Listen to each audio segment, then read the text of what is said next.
ॐ श्री महाप्रज्ञ गुरवे नमः।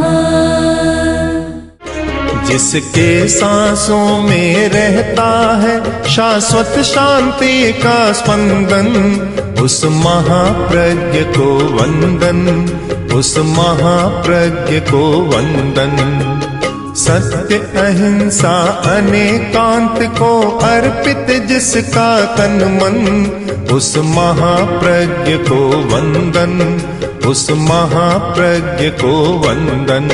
जिसके सांसों में रहता है शाश्वत शांति का स्पंदन, उस महाप्रज्ञ को वंदन, उस महाप्रज्ञ को वंदन।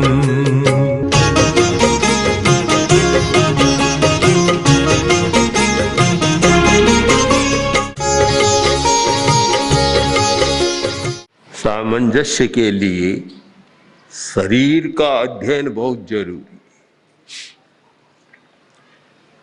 यदि शरीर का सम्यक अध्ययन करे तो सामंजस्य की बात बिना बतलाए अपने आप समझ में आ जाती है, फिर विस्तार से चर्चा करना आवश्यक नहीं होता।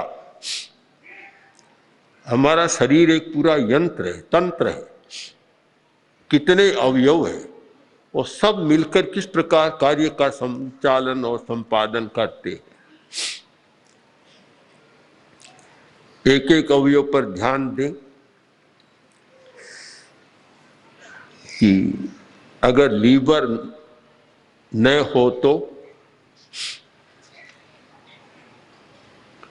खाया पिया कुछ भी कम नहीं, रक्त का निर्माण भी नहीं हो सकता। अगर किडनी न हो तो रक्त की सफाई भी नहीं हो सकती, भीतर बाहर जो जाने का है उसकी सफाई नहीं हो सकती। हृदय न हो तो रक्त का शोधन नहीं हो सकता। आंतें न हो तो पाचन सारा गड़बड़ा जाता है। और फेफड़ा न हो तो आदमी श्वास के बिना जिंदा भी नहीं रह सकता। कितने अवयव मिलकर काम करते, उनमें एक सामंजस्य है। सामंजस्य तो इतना है कि दो हाथ हैं, एक हाथ कम काम करना शुरू करता है तो दूसरा हाथ उसकी पूर्ति कर देता। बहुत सामंजस्य है। एक आंख कम काम करती है तो दूसरी आंख उसका दायित्व संभाल लेती। ये जो स्वाभाविक विभाजन और किस प्रकार मिलकर काम करते हैं। एक आदमी भोजन करता है और अन्न नलिका से वह नीचे जाता है, जाने के बाद पाचन और रेचन तक की जो सारी क्रिया है सब मिलजुल कर करते। लीवर अपना काम करता है, पेनक्रियाज अपना काम करती है, स्प्लीन अपना काम, बड़ी छोटी आंत अपना काम, हृदय अपना, किडनी अपना, और पूरी रक्त संचार की व्यवस्थाएं जो है, स्नायु, नर्व सारे काम करते हैं। रीढ़ की हड्डी का अपना काम है और मस्तिष्क का अपना काम है। इतना काम है शरीर में और इतने कामों का संपादन संचालन हो रहा है। यह मैनेजमेंट का बहुत सुंदर उदाहरण है। आज का युग है मैनेजमेंट का, प्रबंधन की बहुत चर्चा है। प्रबंधन का पहला सूत्र है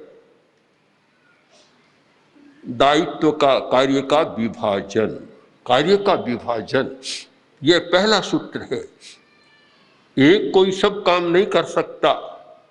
अगर शरीर में एक ही अवयव होता काम करने वाला तो इतना भार पड़ता कि बेचारा सहन भी नहीं कर सकता। और शरीर रचना की व्यवस्था इतनी बढ़िया है कि उसे शासन प्रणाली के साथ भी जोड़ा जा सकता है, कार्य प्रणाली के साथ भी जोड़ा जा सकता है, किसी भी एक सामंजस्यपूर्ण प्रणाली के साथ उसका संबंध किया जा सकता है। हम दूसरा उदाहरण लें रसोई का। रसोई एक कोई रसोइया या महिला कोई रसोई बनाती है, तो साग बनाया। अब साग में नमक भी है, मसाला भी है, जीरा है, धनिया है या हल्दी है, आदि आदि जो चीज़ें डाली जाती है, एक सामंजस्य के साथ कि कितनी मात्रा किसकी होगी, सबका एक सामंजस्य बैठता है तो वह ठीक बन जाता है। और हल्दी की जगह नमक उतना डाल दे या नमक की जगह धनिया ज़्यादा डाल दे, जीरा ज़्यादा डाल दे, तो फिर असामंजस्य होता है, ठीक बनता नहीं।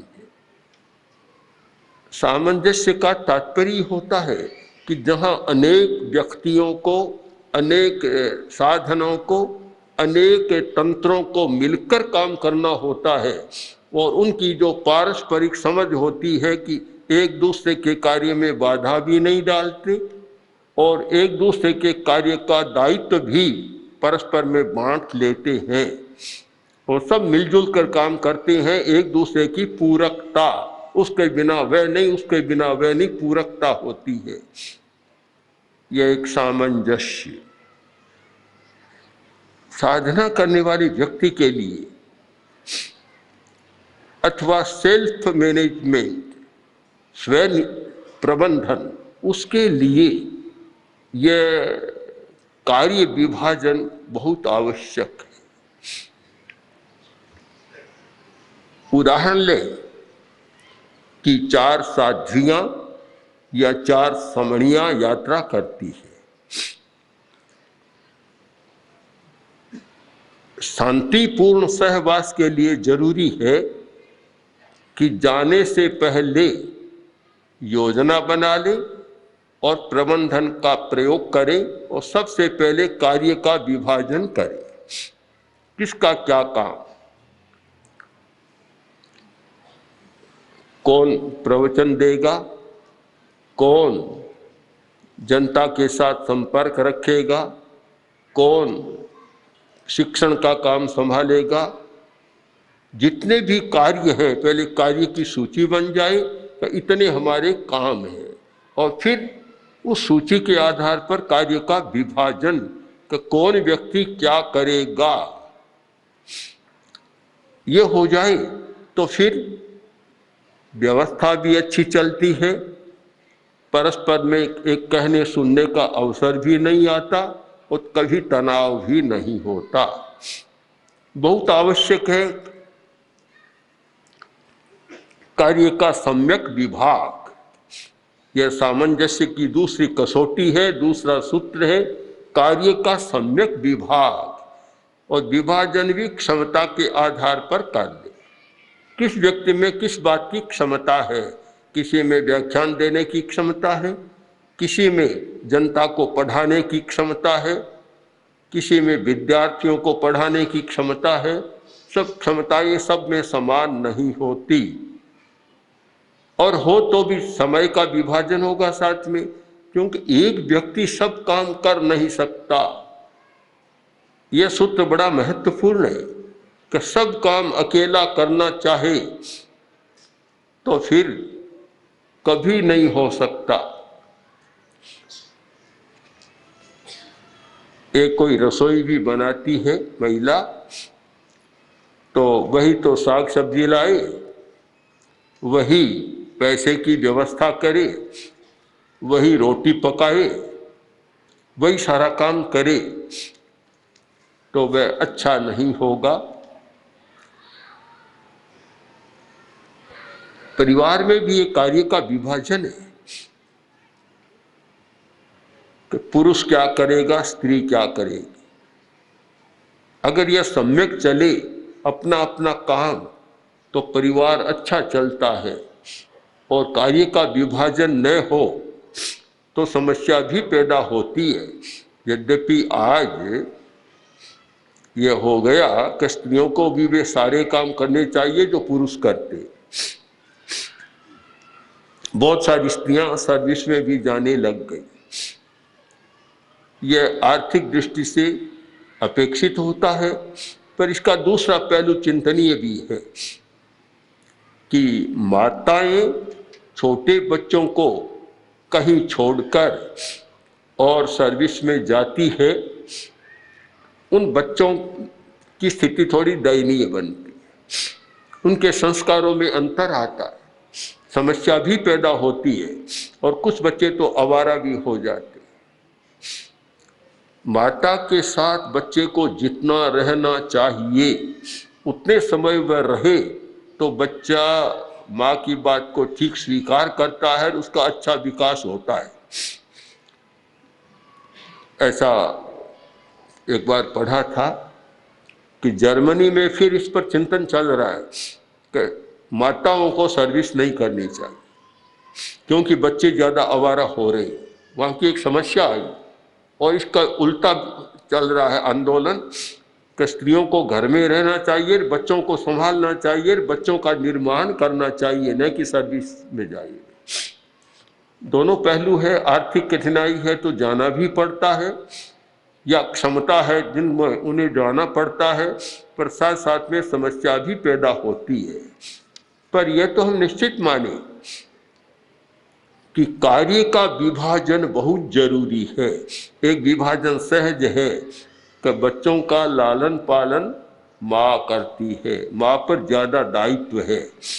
एक बार का प्रसंग है, हम लोग गंगा से बीकानेर में थे। महाराष्ट्र से एक भाई आया, गोद में एक बच्चा था और आकर रोने लग गया। मैंने पूछा, भाई क्या बात है, क्यों, क्या हुआ? बोले, क्या बताऊं, दुर्घटना में स्त्री का देहांत हो गया, अब 2 छोटे बच्चे हैं, मैं उन्हें कैसे संभालूं? ये तो उनका काम है स्त्रियों का, मैं संभालूं कैसे? मैं दुकान का काम करूं या इनको संभालूं? क्या करूं? इस प्रकार वह एक करुणापूर्ण वाणी में बोल रहा था। तो मैंने अनुभव किया कि प्रबंधन बहुत जरूरी है। यह जो व्यवस्था है, पारिवारिक व्यवस्था, एक सुंदर व्यवस्था है कि बच्चों को वह संभालती है, वह काम करती है, सास वह करती है, फलाना करती है, सब काम एक सामंजस्यपूर्ण काम होता है।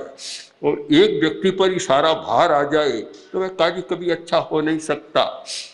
तो सामंजस्य के लिए बहुत जरूरी है कि कार्य का सम्यक विभाग करें। जो कार्य का सम्यक विभाग करते हैं वहाँ परस्पर में कलह होने की संभावना कम हो जाती है। आचार्य भिक्षु ने कार्य का सम्यक विभाग किया था। एक प्रणाली जयाचार्य ने, आचार्य भिक्षु ने दी थी। ऐसा विभाग कर दिया कि अपने आप काम चलता है।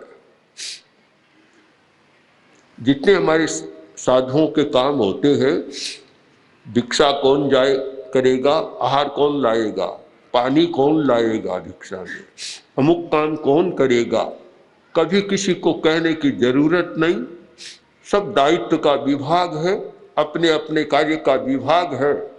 जैसे ही समय होता है, पानी लाने वाला पानी ले आता है, रोटी लाने वाला रोटी ले आता है, और कोई जरूरत हो कपड़े की, दवा की तो वह ले आता है। सबका अपना अपना विभाग है, कभी कहने की जरूरत नहीं पड़ती। सामंजस्य के लिए एक और बिंदु पर ध्यान दें कि अनेक व्यक्ति साथ में रहते हैं, किसी किसी में स्वार्थ की वृत्ति ज्यादा बढ़ जाती है। चाहे वह बड़ा है, मुखिया है, अगर उसमें भी स्वार्थ हो गया कि वह अपनी सुविधा पर ज्यादा ध्यान देता है, दूसरे की सुविधा को गौण कर देता है, वह समस्या पैदा हो जाती है।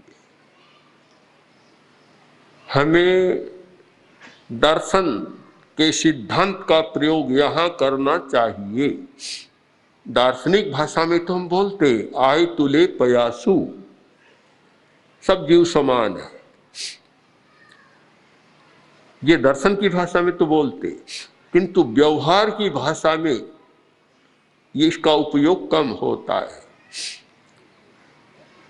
अगर मुझे इतनी सुविधा की जरूरत है तो मेरे साथ रहने वाले को भी जरूरत है।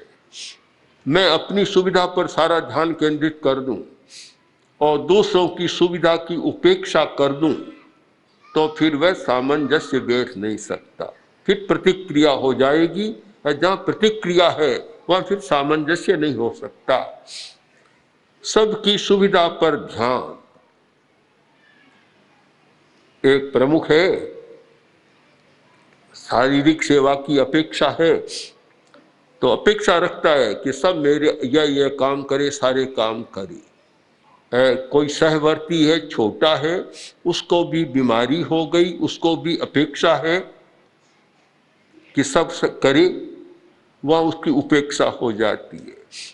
तो जहां दूसरे की उपेक्षा हो, छोटे की उपेक्षा हो, वहां फिर सामंजस्य नहीं हो सकता। आवश्यकता तो यह है कि जितनी सुविधा स्वयं को चाहिए उतनी सुविधा दूसरे को भी मिले तो फिर ठीक बात होती है।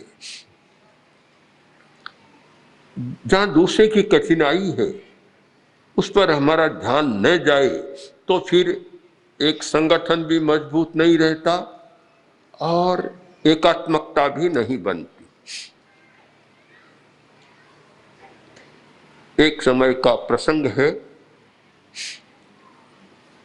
कि आचार्य तुलसी ने किसी सूचना के बिना विगय वर्जन शुरू कर दिया, यानी सब बंद कर दिया। दूध, दही, घी कुछ भी नहीं, चीनी कुछ भी नहीं, सब जो 6 विगय कहलाते हैं 6 विगयों का एकदम वर्जन कर दिया। मंत्री मुनि मगन लाल जी स्वामी जब आहार परोसने बैठे तो गुरुदेव ने कहा, मैं यह नहीं खा सकता, केवल फल का साग, बस और कुछ नहीं। उनको भी आश्चर्य हुआ। फिर बात फैली सब संतों को, हम लोगों को भी आश्चर्य हुआ कि यह क्यों। पूछा तो बताया नहीं। कुछ समय बाद फिर स्वयं गुरुदेव ने कहा कि आज मेरा संकल्प पूरा हो गया। क्या संकल्प था किसी को पता नहीं। फिर जिज्ञासा की क्या संकल्प था, तो गुरुदेव ने कहा कि हमारे संघ के साधु मुनि डूंगरमल जी सौराष्ट्र में यात्रा कर रहे हैं और वहां तेरा पंथ का विरोध भी काफी हो रहा है। ठहरने के लिए लोग स्थान भी नहीं दे रहे। चतुर्मास निकट आ गया, सारे संवाद मेरे पास पहुंचे, तब मैंने संकल्प कर लिया कि हम तो यहाँ सुविधापूर्ण स्थान में बैठे हैं और उनको रहने को स्थान नहीं मिल रहा है, तो जब तक स्थान की व्यवस्था न हो जाए तब तक 6 विगय सारा सरस भोजन करने का त्याग। यह है एक सामंजस्य का बड़ा शुद्ध कि अपनी सुविधा है, बस मौज में है, दूसरे का कुछ भी हो कोई चिंता की बात नहीं। वहां फिर स्वार्थ को पनपने का मौका मिलता है। जहां स्वार्थ पनपेगा वहां फिर सामंजस्य रह नहीं सकेगा। फिर तो यह प्रतिक्रिया होगी कि अपने यह तो मौज कर रहा है, हमें कष्ट दे रहा है, एक उल्टी प्रतिक्रिया हो जाती है। तो एक महत्वपूर्ण बिंदु है जिस पर हमारा ध्यान जाए कि दूसरे की अपेक्षा और सुविधा को ध्यान में रखकर अपने आग्रह को छोड़ देना। एक व्यक्ति का आग्रह हो गया, जैसे हम सामान्य बात करें कि साधु साध्वियां पद यात्रा करते हैं और एक में सामर्थ्य है, मान लो अग्रणी में तो सामर्थ्य है और सहवर्ती कोई व्यक्ति है उसमें उतनी शक्ति नहीं है चलने की, और वह कहता है कि आज तो 20 किलोमीटर का विहार करना है। दूसरा कहता मैं तो इतना चल नहीं सकता, कि चल नहीं सकता क्यों, चलना पड़ेगा। बस यह स्थिति उलझ जाती है, यह समस्या पैदा होती है। दूसरे की अपेक्षा को भी ध्यान में रखना कि जो साथ में है हमारे, हम लोग साथ जी रहे हैं, साथ में है, मेरी शक्ति है, वह उसके आधार पर यह आग्रह न पनपे कि तुम्हें यह करना पड़ेगा, इतना चलना पड़ेगा या अमुक अमुक करना पड़ेगा। अपेक्षा दूसरे की है, दूसरे की शक्ति है, उस पर भी ध्यान देना जरूरी है, तब तो वह सामंजस्य बैठ सकता है। अन्यथा एक विवाद भी पैदा हो सकता है और परस्पर में कटुता भी कभी आ सकती है और फिर अलगाव की बात भी आ सकती है कि मैं इनके साथ नहीं रह सकता क्योंकि ये मेरी अपेक्षा पर ध्यान नहीं देते, मेरी सुविधा पर ध्यान नहीं देते हैं।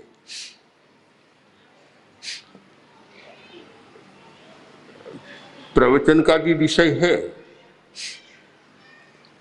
प्रवचन हमें भी ध्यान देना होता है दूसरों की अपेक्षा कि जब बहुत देरी हो जाती है तो साधु भिक्षा के लिए जाते हैं, पैर जलते, मन में एक कंपन होता है, उन्हें कष्ट दिया जा रहा है, इसलिए एक समय की सीमा प्राय रखते हैं, कभी इतने समय से ज़्यादा प्रवचन न चले। अब कोई साधु है, साध्वी है, समणी है या कोई गृहस्थ है, बोलने की ज़्यादा आदत हो, प्रवचन की शौक हो तो घंटा भर तो चलाया ही जाए और यह न देखे कि समय कितना हो गया है और पीछे वालों पर इसका क्या प्रभाव पड़ेगा। अगर इस ओर ध्यान न जाए तो फिर परस्पर में तनाव शुरू हो जाता है, सामंजस्य भंग होता है। दूसरे की अपेक्षा को, सबकी अपेक्षा को मिलाकर एक अपेक्षा का निर्माण करना और सबके स्वार्थों को मिलाकर एक स्वार्थ का निर्माण करना, यह सामंजस्य का सूत्र बनता है। और केवल अकेले अपने ही स्वार्थ और अपनी ही अपेक्षा को पूरा करना, उसका फिर आग्रह हो जाता है कि नहीं ऐसा होगा, ऐसा होगा, चलना हो तो चलो नहीं तो बैठ जाओ बस, तो फिर वहां समस्या पैदा होती है। ये आग्रह मुक्ति, आग्रह नहीं कि ऐसा होगा, अपेक्षा नहीं है। जहां आग्रह की बात नहीं, सामंजस्य की बात। हम भी यात्रा करते हैं, यात्रा में सामंजस्य करते, नहीं तो इतने साधु साधिया हमारे साथ नहीं रह सकते, पूरा सामंजस्य करते हैं। ये देखते हैं कि कौन कितना चलेगा, चल पाएगा, कौन वृद्ध है, कौन बीमार है, कौन कमजोर है, उन सब को मिलाकर और युवाचार्य महाश्रमण रास्ते की योजना बनाते। इनसे पूछो कितना देखना पड़ता। अगर ये अपना ही देखे कि मैं 40 वर्ष का हूँ, इतना चल सकता हूँ, तो बहुत लंबा बिहार हो जाएगा, पर अपना नहीं देखते, सबको साथ देकर करते।